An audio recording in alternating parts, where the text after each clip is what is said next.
ആസന്നമായ തെരഞ്ഞെടുപ്പ് പ്രചാരണത്തിന് മുഖ്യമന്ത്രിയും ഇടതുപക്ഷവും ഗോദയിലേക്ക് ഇറങ്ങുന്നതുമായി ബന്ധപ്പെട്ട് ഇടതുപക്ഷ ആഭിമുഖ്യമുള്ള ഒരാൾ മുഖ്യമന്ത്രിയെ ഉയർത്തിക്കാട്ടി ഫേസ്ബുക്കിൽ ഒരു അഭിപ്രായ പ്രകടനം നടത്തുന്നു. അതിങ്ങനെയാണ്: നാളെ മുതൽ മുഖ്യൻ ഇറങ്ങുന്നു ജനങ്ങളിലേക്ക് എന്നായിരുന്നു അദ്ദേഹത്തിൻ്റെ ഫേസ്ബുക്ക് പോസ്റ്റ്.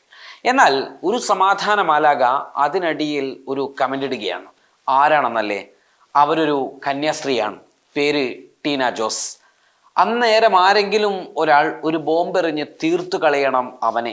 നല്ല മനുഷ്യനായ രാജീവ് ഗാന്ധിയെ തീർത്ത ലോകത്തിന് അതൊക്കെ പറ്റും എന്നായിരുന്നു ആ കന്യാസ്ത്രീ ആ ഫേസ്ബുക്കിനടിയിൽ ഇട്ട ഒരു കമൻറ്റ്. എന്ന് വെച്ചാൽ നമ്മുടെ മുഖ്യമന്ത്രി പിണറായി വിജയൻ തെരഞ്ഞെടുപ്പ് പ്രചാരണത്തിന് ഇറങ്ങുമ്പോൾ ആരെങ്കിലും ഒരു ബോംബെറിഞ്ഞ് മുഖ്യമന്ത്രിയെ കൊല്ലണമെന്നായിരുന്നു ആ ഫേസ്ബുക്ക് പോസ്റ്റിലൂടെയുള്ള ആഹ്വാനവും കലാപ ആഹ്വാനവും.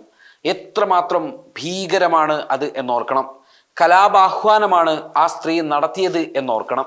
നാട് ഭരിക്കുന്ന മുഖ്യനെ കൊല്ലണമെന്ന് പരസ്യമായി പറയുക, അത് ഫേസ്ബുക്കിൽ എഴുതുക, ഇതിനെ കലാപാഹ്വാനമെന്നോ ഭീകരതക്ക് വളം നൽകലെന്നോ ഭീകരതയെ പ്രോത്സാഹിപ്പിക്കൽ എന്നൊക്കെയാണ് പറയേണ്ടത്. പോസ്റ്റിനെതിരെ വലിയ പ്രതിഷേധമാണ് ഉയരുന്നത്.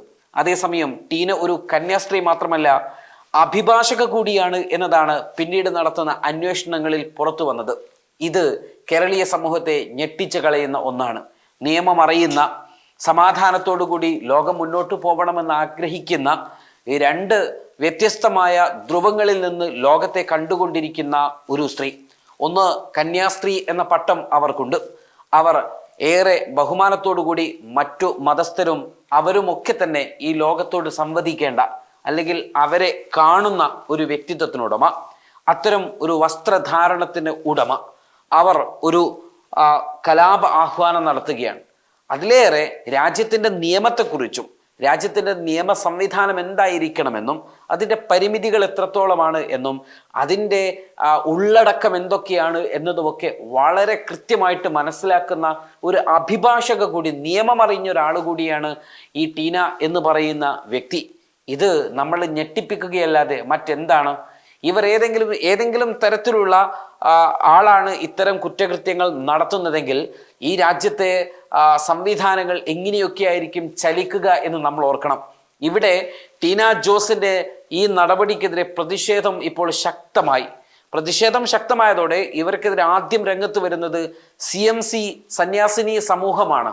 അവർ ടീനയെ തള്ളി രംഗത്തെത്തിയിട്ടുണ്ട്. അവർ പറയുന്നത് 2009 തന്നെ ടീനയെ സന്യാസിനി സമൂഹത്തിൽ നിന്നും തങ്ങൾ പുറത്താക്കിയതാണ് എന്നും സന്യാസ വസ്ത്രം ധരിക്കുവാൻ ടീനക്ക് നിയമപരമായോ ഔദ്യോഗികമായോ അവകാശമില്ല എന്നുമാണ് CMC വാർത്താക്കുറിപ്പിലൂടെ ടീനയെ തള്ളിക്കൊണ്ട് വ്യക്തമാക്കുന്നത്. ടീന മുൻ അംഗമാണെന്നും ഇവർ എഴുതിയത് ഫേസ്ബുക്കിലൂടെയാണ് കണ്ടത് എന്നും പൂർണ്ണ ഉത്തരവാദിത്വം ടീനക്ക് മാത്രമാണ് എന്നുമാണ് TMC വ്യക്തമാക്കുന്നത്. മുഖ്യമന്ത്രിക്കെതിരായ കൊലപാതക ആഹ്വാനത്തെ ഇടത് പ്രൊഫൈലുകളും സസൂക്ഷ്മമായാണ് വിലയിരുത്തുന്നത്, രൂക്ഷമായാണ് വിമർശിച്ച് രംഗത്ത് വന്നത്. ഇവരെ ഉടൻ അറസ്റ്റ് ചെയ്യണമെന്ന് ഇടത് പ്രവർത്തകർ ആവശ്യപ്പെട്ടിട്ടുണ്ട്. ഏതായാലും ഒരു കന്യാസ്ത്രീ കേരളത്തിൻ്റെ മുഖ്യമന്ത്രിയെ വധിക്കണമെന്ന പരസ്യ ആഹ്വാനം നടത്തിയതിൻ്റെ ഞെട്ടലിലാണ് കേരളീയ സമൂഹമുള്ളത്. അതിലൊക്കെയേറെ ഇവരൊരു സന്യാസിനി സമൂഹത്തിൻ്റെ ഭാഗമായി നിന്ന ഒരാൾ, അത്തരത്തിലുള്ള ഒരാൾക്ക് എങ്ങനെയാണ് ഇത്തരം ഒരു അപകടകരമായ പ്രസ്താവന നടത്താൻ സാധിക്കുക എന്നതിൻ്റെ ഞെട്ടലിലുമാണ് ഈ കേരളം ഇന്നുള്ളത്. ഏതായിരുന്നാലും ഇടതുപക്ഷ പ്രൊഫൈലുകളും ഇടത് അനുകൂലികളുമൊക്കെ മുഖ്യമന്ത്രിക്കെതിരായിട്ടുള്ള ഈ ഒരു വധശ്രമത്തെ വളരെ ശക്തമായി അപലപിച്ച് രംഗത്ത് വന്നിട്ടുണ്ട്. പോലീസിന്റെ നീക്കങ്ങളെയാണ് ഇനി കേരളീയ സമൂഹം ഉറ്റുനോക്കുന്നത്.